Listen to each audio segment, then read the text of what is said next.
ওম নমো শিবায়। আজকের মহাবাক্যের তারিখ 5ই নভেম্বর 1967। আত্মিক বাচ্চারা, এখানে হলো একান্তের অনেক ভালো স্থান। এখানে তোমরা টাইম ওয়েস্ট করো না, টাইমকে সামলাতে শেখো। বাকি বাইস্কোপ আদি দেখা এ তো নিচে নামার নিশানি। মুখ্য কথা হলো নিজেকে আত্মা মনে করে অশরীরী হয়ে বসে যাও।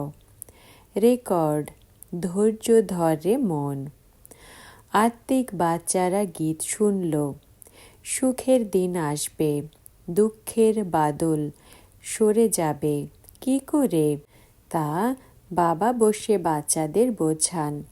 বাচ্চারা অশরীরী হতে থাকো, বাবাকে স্মরণ করতে থাকো। শরীরকে ভুলতেই টাইম লাগে, মাসির ঘর নয়। শরীরকে ভুলতে থাকো, নিজেকে আত্মা মনে করতে থাকো। আমরা বাবার বাচ্চারা হলাম অশরীরী, এটাই হলো বাবার ডাইরেকশন। বাচ্চারা অশরীরী হতে থাকো, তোমাদের সব দুঃখ দূর হয়ে যাবে, শতপ্রধান হয়ে যাবে, কর্মাতীত অবস্থা হয়ে যাবে।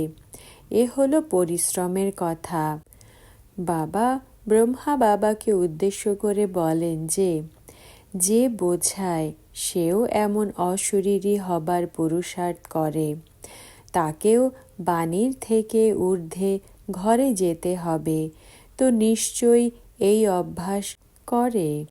আবার কেউ এসে বলবে বাবা গুড মর্নিং, তো একেও নিচে নেমে গুড মর্নিং করতে হবে, আওয়াজে আসতে হবে।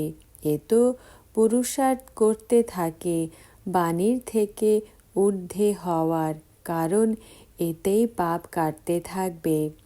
পাপ কাটতে কাটতে আত্মা পাবন হয়ে যাবে। একেও অভ্যাস করতে হয়, তাই না? বাবা শ্রীমত দিয়ে থাকেন বাচ্চাদের, তো এও তাদের মধ্যে এসে যায়। একেও বাবা বলেন যে অশরীরী এসেছ, আবার অশরীরী হয়ে যেতে হবে। অশরীরী হলেই পাপ কাটবে। একেই স্মরণের যাত্রা অথবা যোগ অগ্নি বলা হয়। মুখ্য হলো এটা। শতপ্রধান হবার জন্য পুরুষার্থ করতে হয়। যখন শতপ্রধান হয়ে যাবে তখন অশরীরী হয়ে যাবে। বাণীর থেকে ঊর্ধ্বে থাকার পুরুষার্থ করতে থাকো। ব্রহ্মা বাবাকে অভ্যাস করতে হয়।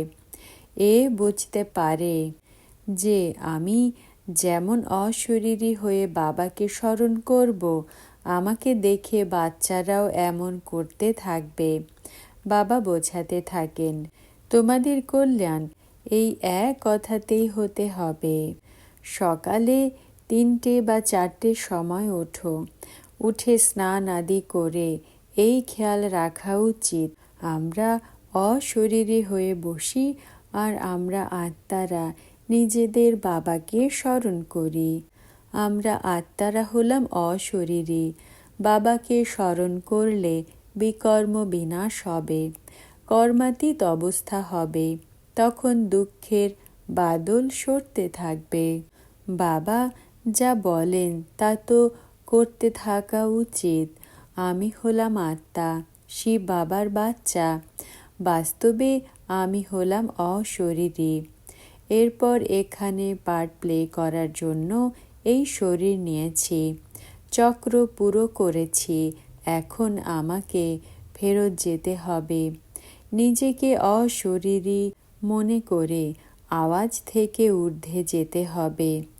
যদি কারো গুড মর্নিং করতে হয় তো আওয়াজে নেমে আসতে হয়, না হলে তো শান্তিতে বসতে হয়।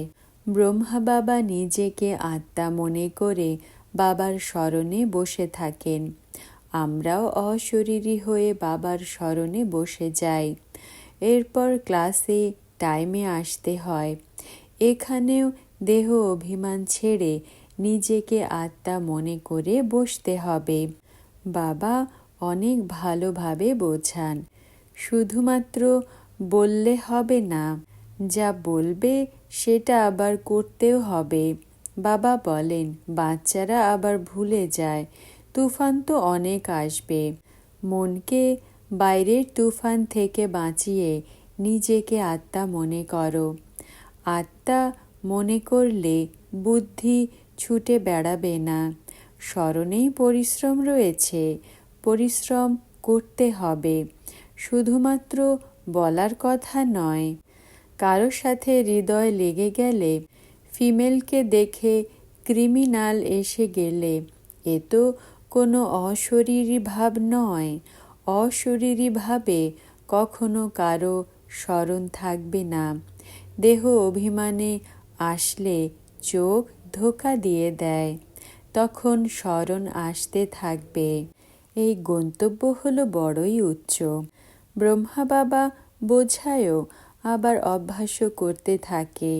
শিব বাবাকে তো অভ্যাস করতে হয় না, এই দাদাকে করতে হয়। প্রথমে তো নিজেকে আত্মা মনে করতে হবে। বাবা বলেছেন, তোমরা হলে অশরীরী, শরীরের ভান ছাড়তে হবে। ব্রহ্মা বাবা নিজে করে, তো বাচ্চাদেরও শেখাবে, এমন করো, এমনভাবে বসো। ক্লান্ত হয়ে গেলে আবার শুয়ে পড়ো। অশরীরী হয়ে বাবাকে স্মরণ করতে থাকো, পুরুষার্থ করো। তোমরা এমন পুরুষার্থ করো না, শুধুমাত্র কথা রয়েছে, করো না। বাবা বুঝতে পারেন, কথায় অনেকে আসে, কথা আর করা এক সমান হওয়া উচিত। অভ্যাস হয়ে গেলে তোমরা প্রতি মুহূর্তে অশরীরী হয়ে যাবে। এই অভ্যাস পড়তে সময় লাগে। প্রতি মুহূর্তে মনে করো, আমি হলাম আত্মা। বাকি বাবার স্মরণেই বিঘ্ন পড়ে।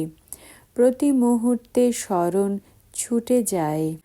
আজ বাবা বিশেষ করে এই কথার ওপরে জোর দিচ্ছেন। কর্মাতীত অবস্থা শেষের দিকেই হবে। যার অনেক পুরুষার্থ হবে, সেই কর্মাতীত অবস্থাকে প্রাপ্ত করতে পারবে। অনেক পরিশ্রম করলে শেষের দিকে কর্মাতীত অবস্থা হবে। প্রতি মুহূর্তে এই অভ্যাস করতে থাকো। কর্মাতীত অবস্থা হবে, তখন উচ্চ পদ প্রাপ্ত করবে। শুধুমাত্র বললে হবে না। এতে কোনো আসন লাগানো, হঠযোগ আদি করারও কোনো দরকার নেই। আমরা আত্মা হলাম অশরীরী, পরে এই শরীরে প্রবেশ করেছি, এখন ফেরত যেতে হবে। এখন তোমাদের অন্য শরীরে প্রবেশ করতে হবে না, ঘরকেই স্মরণ করতে হবে। বাবা বোঝান, কিন্তু এখান থেকে বাইরে বের হলেই আবার ভুলে যায়। বাবা যা বলেন তা করে না। দেহ অভিমানে আসার কারণে কর্মেন্দ্রিয় অনেক ধোঁকা দিতে থাকে। সেকেন্ডে কিছু না কিছু বিকর্ম করে নেয়। যেমন সেকেন্ডে জীবন মুক্তি, তেমন মায়া সেকেন্ডে গর্তে ফেলে দেয়। এই জন্য বাবা বলেন যে গন্তব্য হলো অনেক উচ্চ। নিজেকে বাইরের চিন্তা থেকে সরিয়ে বাবাকে স্মরণ করতে হবে। এরপর গুড মর্নিং করার জন্য আওয়াজ বের হবে না। অসহায় আওয়াজে এসে আবার উপরে চড়ে যাবে। রেসপন্ড করতে নিচে আসতে হয়, এমন যদি বাচ্চারা অভ্যাস করবে তো কিছু কল্যাণ হতে থাকবে। কর্মেন্দ্রিয় বশে হতে থাকবে। একেই কর্মাতীত অবস্থা বলা হয়। বাকি শরীর নির্বাহের জন্য কর্ম তো করতে হয়।